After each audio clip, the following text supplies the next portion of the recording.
안녕하세요. 우리 아이 발달 지원단입니다. 우리 아이가 혹시 이제 자폐로 의심이 된다면 부모님은 걱정이 매우 많으실 겁니다. 그래서 여러 가지 정보도 찾아보게 되실 겁니다. 그래서 그렇게 궁금해 하시는 부모님들께 저희가 여러 가지 질문들을 모아보았습니다. 요 질문들을 소아정신과 전문의이신 부산 백병원의 강재욱 교수님과 함께 이야기를 나눠보고자 합니다. 교수님, 안녕하세요. 네, 반갑습니다. 네, 교수님, 저희가 부모님들께 여러 가지 질문들을 한번 모아봤습니다. 이제 자폐, 그리고 사회적 상호작용, 요 부분으로 질문을 모아봤는데, 이제 첫 번째 질문을 해볼까 합니다. 16개월 남아이고 아빠에게는 관심이나 애정을 요구하는 행동을 아이가 많이 하는데 엄마에게는 반응이 없는 것 같다. 이렇게 질문을 하셨어요. 근데 저희가 이제 평소에도 상호작용을 이제 충분히 해줘라 이런 이제 선생님이나 이제 다른 사람들이 이제 말을 듣고 상호작용을 열심히 해주려고 노력을 하는데 막상 아이를 앉혀놓고 상호작용 놀이를 하려고 하니까 아이가 오히려 거부하고 안 놀려고 하더라. 어떻게 해야 되냐 이런 질문들은 이제 많은 편입니다. 교수님, 이런 부모님들께 어떻게 말씀을 드리면 좋을까요? 네, 일단 아이하고 이렇게 잘 놀아주고 싶어하는 그 마음을 이제 잘 이렇게 꺾지 않고 식지 않고 상처받지 않고 잘 가져가시는 게 필요하다고 생각을 하고요. 이게 아이가 사실 특정한 방식으로 부모하고 이렇게 상호작용하는 이유는 여러 가지가 있을 수 있습니다. 우선은 이제 아이의 타고나는 기질, 그리고 이제 양육 과정에서의 어떤 경험들이나 특정한 이제 감정 반응에 이제 부모가 어떻게 대처를 하거나 이렇게 행동을 하는가에 따라서 이런 방식이 상호작용하는 방식이 좀 달라질 수가 있다고 봅니다. 그래서 우선은 이제 아이가 이제 어떤 감정 상태를 보이는지, 또 그 감정에 대해서 내가 어떤 관계를 또 리액션을 해야 되는지 이런 것들을 우선 이해해 가는 시간들이 좀 필요해 보이는데, 아이도 사실은 이제 16개월이긴 하지만은 기대하는 상호작용 방식이 있다고 봅니다. 무엇보다도 그 아이가 이제 어떤 방식을 이렇게 선호하는지 그런 것들 먼저 살펴보시면 좋을 텐데, 그러기 위해서 이제 아빠하고 노는 시간들을 좀 더 관찰을 하시고, 아이의 감정에 따라서 아빠가 어떻게 상호작용하는지를 우선 이제 이해하는 시간을 조금 더 가져보시는 게 필요할 거라고 생각을 합니다. 또 한 가지는 이제 아이가 10개월, 16개월이긴 하지만 좋아하는 특정 장난감이나 활동들이 있다면 그 아이가 편안함을 느끼도록 천천히 접근하는 것이 필요한데, 사실 이제 초보 이제 엄마나 부모님들이나 좀 조바심이 나거나 좀 걱정을 많이 하시는 분들은 사실 이게 놀이에서도 여유가 없다 보니까 이게 우리가 이제 원하는, 또 이게 이끌어가야 되는 그런 방식으로 좀 끌고 와야 좀 안전하다고 느끼시기 때문에 놀이를 되게 이제 엄마나 아빠가 주도해서 나가는 그런 좀 실수를 많이 하십니다. 나쁜 건 아니지만 이제 어릴수록 이렇게 놀이는 이렇게 부모가 주도하는 것보다는 아이가 스스로 좀 탐색하고 상호작용을 할 수 있도록 기다려주는 것이 무엇보다 중요하고, 또 불편해하지 않는다면 아이가 자주 이렇게 놀면서 아니면 같은 공간에 있으면서 이제 가벼운 이렇게 터치나 이런 신체 접촉을 해주시는 게 중요할 거라고 봅니다. 특히나 이제 16개월이면 아직 아이가 많이 어리기 때문에 이제 신체적인 이런 스킨십을 할 수 있는 기회들은 목욕 후에 로션을 발라주거나 이렇게 다리를 주물러 준다거나 이런 시간들을 꾸준히 가지다 보면 그냥 아이가 함께 있는 시간이 좀 편하고 함께 있는 시간 늘려가다 보면 이제 조금씩 아이가 엄마의 존재에 대해서, 엄마의 그런 반응에 대해서 좀 더 이제 선호도가 이렇게 또 나타날 수도 있지 않을까, 네. 그렇게 생각을 해봅니다. 네. 이럴 경우에는 일단 중요한 거는 아이가 편안하게 느끼는가, 이게 중요하겠네요. 네. 그리고 아이 주도로 내가 놀이를 해주고 있는 게 맞는가, 이런 점검도 필요할 것 같습니다. 네. 두 번째 질문을 드릴까 합니다. 의사소통의 발달은 괜찮은데 어조가 부자연스럽거나 특이한 음률, 억양이 이제 독특하거나 기계처럼 말하는 것 같다거나 이런 경우 이런 아이들이 이제 있다고 합니다. 이제 이 질문들은 이런 경우에 자폐 아니면 뭐 사회적 의사소통 장애 이런 맥락으로 접근을 해야 할까?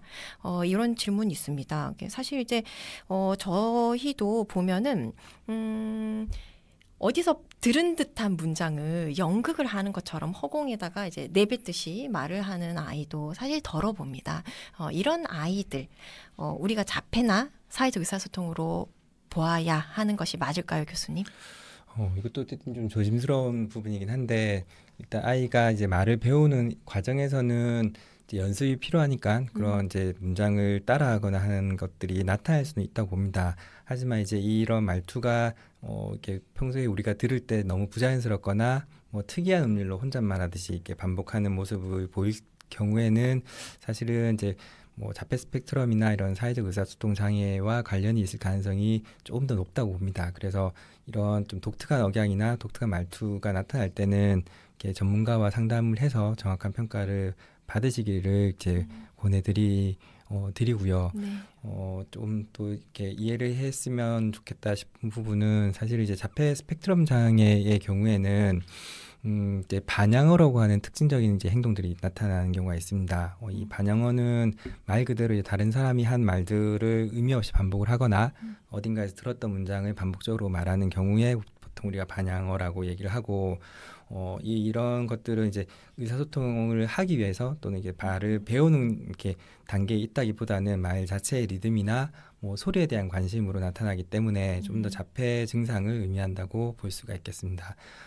또 이제 허공에 대고 독백하듯이 연극적인 표현을 하는 것도 사실 이게 공유하거나 다른 사람들하고의 어떤 놀이나 상호작용을 위해서 하는 행동이 아니라 혼자 그냥 기계적으로 하는 부분들이라면 이제 자폐 스펙트럼에서 나타날 수 있는 행동 중에 하나이기 때문에 이런 부분들은 조금 더 이렇게 적극적으로 진단이나 평가를 받아보시는 게 좋을 것 같고요. 다만 이제 이 아이가 혼잣말을 하는 것들을 가만히 들여다보면 이제 역할놀이를 하면서 주고받는 대화의 맥락을 보이거나 이런 게 상호작용 놀이를 혼자서라도 잘 하고 있다면 그럴 때는 또 이제 정상적인 발달에서도 언어를 이렇게 습득하는 과정에서도 나타날 수 있는 행동이라고도 이렇게 볼 수가 있을 것 같습니다.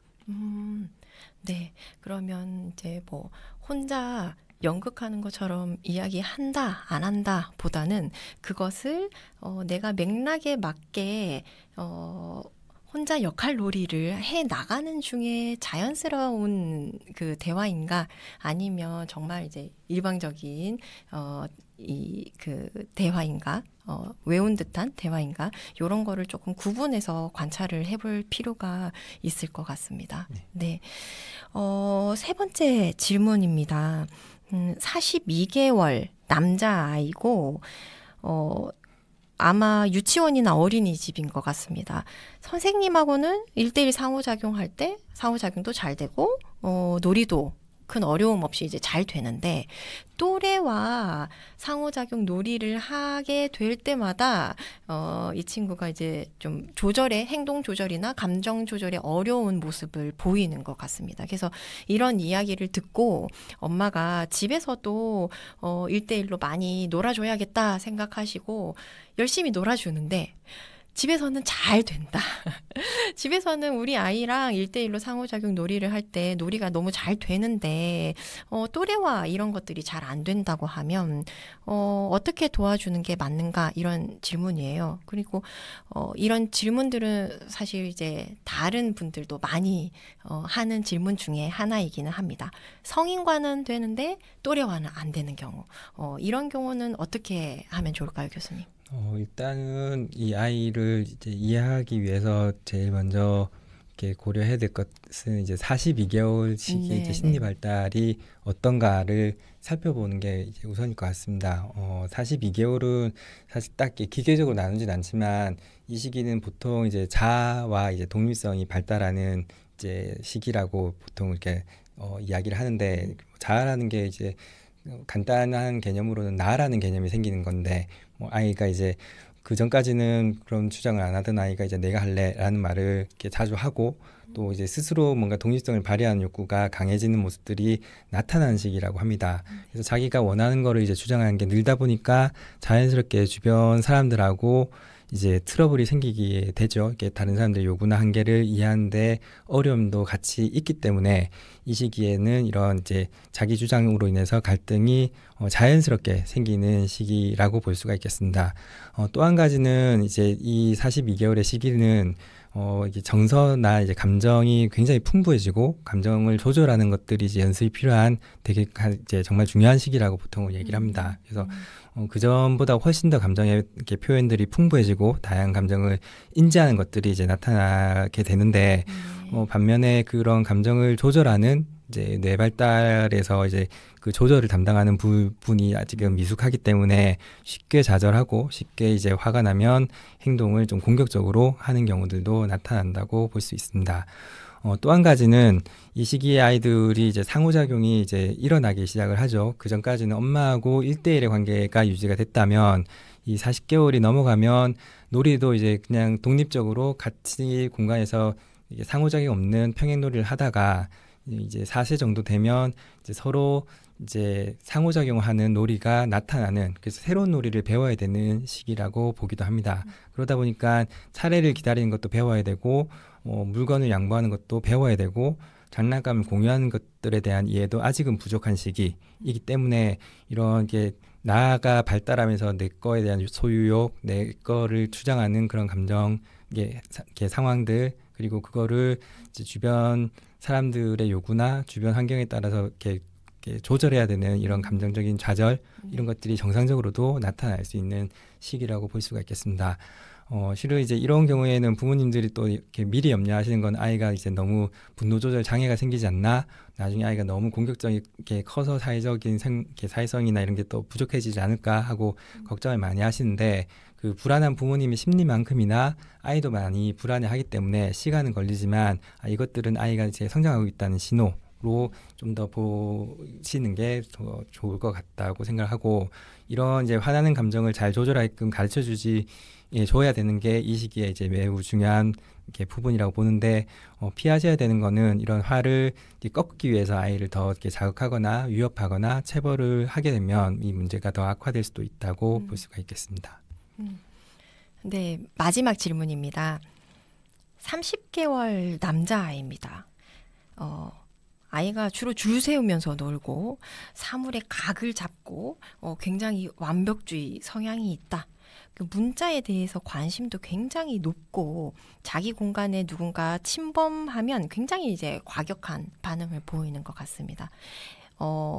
상호작용 놀이도 다양하게 나타나지는 못하고 엘리베이터에 타고 있다가 다른 사람이 타게 되면 굉장히 견디지 못하고 거부하는 그런 반응을 보인다고 합니다.